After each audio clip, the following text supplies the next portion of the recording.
What's up, guys? It's Elliot here, and today I'm bringing you another guide on this channel. And this one, I've been a little more free range here. I'm talking about how you can beat each map, and kind of with that, how you can beat each game mode and play them a little bit to your advantage and get a couple more wins. So let's jump into this. So firstly, the first thing I would say about all game modes is you need to be willing to switch up the comp, figure out what map you're on, and figure out what's going to work. That's the most important thing. Is each map has certain heroes. You need to be aware of who are good on each map, who's good on each map. So, like example, you can play like Pharah on some maps, like Temple of Anubis. She's decent on Nepal, but there's also some maps where she's not so good. It's a little too close. Maybe some on the maps like Lijiang Tower, she's not as good on the inside map on Lijiang Tower. So it's knowing that, knowing which heroes are good, means if you can switch it up, you can really dominate a map, and you can cause a lot of havoc for the enemy team. Now, this is really notable, I think, on King of the Hill, because King of the Hill is all about knowing the points and knowing how to take them effectively, since you really are trying to fight on the point. And a lot of the time, you really want to know what heroes you can pick. Sometimes it's good you want to pick like maybe a hero like Genji or something. Maybe you want to pick Pharah. Maybe the map's a little close quarters and you want to pick like Reaper. There's a lot of good maps where Reaper is very viable. And on King of the Hill, there's always maps with a hole in the middle. So it's really important to pick heroes, maybe like Roadhog, knock them in. Lucio's always good. And just in the whole game mode, Lucio's actually good in King of the Hill over pretty much any other map. But that's something that's really important, is knowing what heroes to pick to fit the map. And King of the Hill is a great example since all the fighting takes place really in one set space, since it's the point. Furthermore, on King of the Hill, I would say knowing what alts are going to work on the map a little bit better, knowing how clumped the enemy team gets, really, really, really important, because you do need to take the point quickly, and you don't want to overextend. That's one of the most important things on King of the Hill, is don't overextend. So sometimes maybe it's not as good to pick a hero like Genji or something to get on the point and stuff, but at the same time, you need to know how to play as a team, so not overextend. It's probably viable in all the modes, but King of the Hill especially, you don't want to go too far forward and throw your life away and give them the free pick point. So secondly, when we talk about 2 capture point, this is one of the most difficult modes in the whole game. It's one that's not considered viable, but the changes they propose are good to give you the little tick box, so whatever percentage you get the point to, it'll save, and the enemy team has to beat it. So for 2 capture point, there's a vast difference between A and B, and that's the biggest thing. Taking point A is a lot easier than taking point B, because it's all fluid. When you're attacking, you really need to know what heroes work best for it. Typically, a dive comp can get on A quickly in the most amount of time, since taking B a lot of the time can really come down to how many pushes you get, and if you have a lot more time because you took A quickly, it's a lot more effective. A's are typically open. All you need to do is get picks, so any heroes that get picks is really, really, really big. Picking a hero like Hanzo can seem kind of risky, but if you can get a pick, you can take A really effectively. Same with Widow. If you're getting like 1 or 2 picks, you can consistently take A really effectively. Even going with like a Genji or Tracer, you can get it. And just simply put, using your ultimates together to get a wipe is really good. And sometimes you won't take A until you use ults, and that happens. But typically, you can take A pretty effectively if you just kind of use the right heroes, use the flank routes, and go in as a team. That's the biggest thing for 2 capture point. For defending A's are pretty simple. Symmetra's a good pick. Mercy's popular for reses. Any heroes with good movement speed basically are popular because they can get back from spawn faster. Symmetra teleporter, obviously. And a hero like Mei to block off chokes is really effective. Mei is great on 2 CP, especially for A, because she can block off chokes.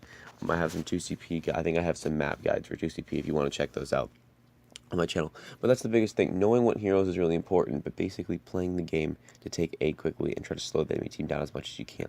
But taking B is a whole different ballgame. It's not as much of flanking, getting behind them, because there is nowhere to get behind. The biggest thing for B is you just need to go in as a team. I typically like using heroes that have like game-wiping ults, kind of like Zarya combos. Was really good. I would recommend not something like Winston if you're attacking, because it's harder to get all the kills. You need to really focus on getting kills quickly, and that's why I would say almost some heroes like Hanzo, not Hanzo, and Widow, aren't as good, because they can get picks, sure, but they can't always get on the point and sustain kills, because you need to wipe people quickly, which is why someone maybe like a soldier, nano visor is good. Someone like Pharah with combo with Zarya is good. Basically knowing how to wipe the enemy team quickly using ults like Ryan, Zarya's, all that stuff is really, really, really good on 2CP because you have to do it quickly or else the enemy team will get back on the point. So the next thing is as they're defending the point on 2CP, you got to know what's good. And you gotta stall. Stall characters are really good for trickling, but really, just playing as a team, picking the right vantage points.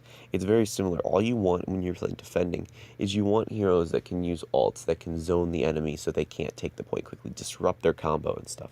Obviously, that's a lot like Ryan. Zarya's pretty good at that. Mei's still really good at that. D.Va's good at that too. But Winston kind of comes into play when you're stalling. You can use Winston, you can use Tracer, you can get all these heroes that have movement ability and get on the point. That's the biggest thing. You want to play together on 2CP. Be defense. You want to take the right points, and you want to be able to stall. You don't need to overextend. You don't need to push too far out. You need to use the right spots. You need to defend. You need to save your ults to use on the point and defend. And doing that will usually be able to zone the enemy team and help you get the picks you need to keep B. And I think it'll be a lot more different though with the new proposed changes to 2CP because now it's not just about getting them off the point. You need to get them off the point quickly too. So I think it might make maybe B defense a little more aggressive, but I'm not sure. I still think it's going to be the similar play style. I think you'll just have to defense. You just want to stall. You want to make sure the enemy team, if they get picks, you pick them back and you can stay on the point as long as you can. Rez is really good on that too. But finally, I'm going to talk about payload. And first, I'll talk about hybrid payload. It's taking A is the same thing as 2CP. You really just want to focus on getting in there quickly.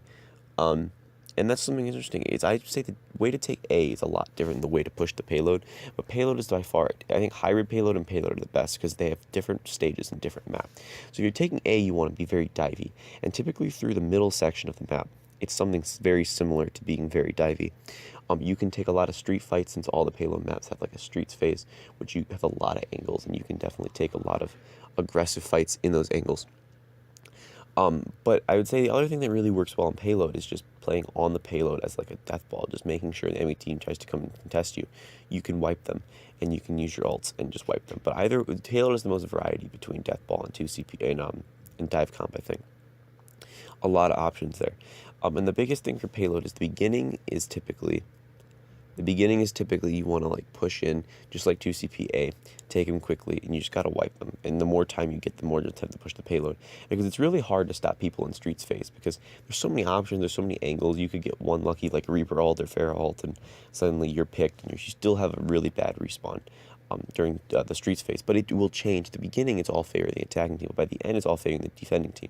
So being able to win a team fight is pretty good. But if you can beat them early, you can typically roll them in streets phase, and that's something that's really important. But using your angles and stuff, and knowing how to flank is really good in streets phase. And because it's all cramped, being able to get on the payload, being able to get a clutch like Earth Shatter from Ryan or an ult is really good. But finally, the biggest part about payload is the last phase. And this is probably where a lot of teams get stopped. You need to know how to push the last phase because it's a lot harder to do with a dive comp because there's nowhere to get behind. Typically, the last phase is well choked off, and it's kind of narrow. And what you really need to do is you need to use a lot of ults. And same thing as kind of 2CPB. It's a little similar, but it's a little different. If you have the momentum, you can roll them just like 2CP. Basically, if you win A and you get a pick, you can just jump on the point quickly. They won't be set up. They won't have ults, and you can just stuff them. But it's even harder, I think, than that for payload because you have to push the payload the whole way. It's not just getting on one point, taking it quickly. They'll be set up at the end, so they'll let you kind of like push the payload through it, and then they'll come and contest. And it can be really difficult to take B. But I think the biggest thing is you really need to know to switch heroes. Pick what's good in that area of each map because each map will have different heroes that are good, different flank routes that are good, knowing how to get through and stuff, and knowing whose ult to use with what to combo. I still like Zarya in these modes, but each hero can be different because I like Route 66, but Kree is a lot more viable, Soldier is viable, getting up on the left is viable, but a different map can mean something totally different, like King's Row. It's a lot harder to get on the high ground as the attacking team. You can maybe run a Pharah, but you need to be able to combo nicely with your team. Death Ball is a lot better in these situations, I think, 'cause it's narrow, you can stay behind. And if you're the defending team, you want to take high ground, and you want to be able to make sure to pick them as they're coming to the payload, since they do have to contest the payload. and you only need like one person on it. And that's what's really important. But knowing the map, knowing which heroes to pick, and knowing where they are on the map, and like how to your comp should set up, and you need all wipes and stuff, can really dictate the game. Hopefully, you guys found this guide really helpful. And if they make more game modes like Capture the Flag in the future, I will make a guide on like ways to beat those, because it's really important to play the map and play the game mode to beat it, and knowing these certain tips and tricks to like how to adjust your comp, and just how to like what's good and what's viable in each game mode is really important. So I hope you guys enjoyed. Thank you for watching, and I'll see you in the next video.